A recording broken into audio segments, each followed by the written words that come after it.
નમસ્કાર મિત્રો, બ્રેન સ્ટ્રોકના લક્ષણો અને આપણે શું કરવું તેની માહિતી આપી. બ્રેન સ્ટ્રોકના લક્ષણો: બોલવામાં તકલીફ થવી, ચાલવામાં તકલીફ થવી, પેશન્ટ કન્ફ્યુઝ થવું, પેરેલિસ થવું, મોઢાનું, હાથનું કે પગનું અથવા તો અડધા અંગનું પેરેલિસ થવું, બ્લર વિઝન થવું, ડબલ વિઝન થવું, પાર્શિયલ લોસ ઓફ વિઝન થવું અથવા તો લોસ ઓફ વિઝન થવું, ચક્કર આવવા, ઉલટી થવી, માથું દુખવું, આ બધાના લક્ષણો છે.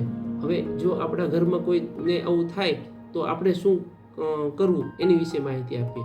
દર્દીને સ્માઇલ કહેવાનું જેથી કરીને સ્માઇલ પ્રોપર કરી શકે છે કે નહીં, દર્દીને ચાલવાનું કહેવાનું પ્રોપર ચાલી શકે છે કે નહીં, બોલવાનું કહેવાનું પ્રોપર આપણને સમજાય એવું બોલી શકે છે કે નહીં, હાથ ઉપર નીચે કરવાનું કહેવાનું દર્દી પ્રોપર કરી શકે છે કે નહીં.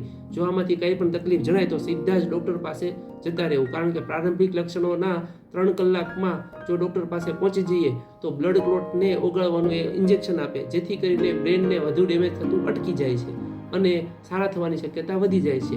આશા કરું છું આ માહિતી તમને હેલ્પફુલ રહી હશે.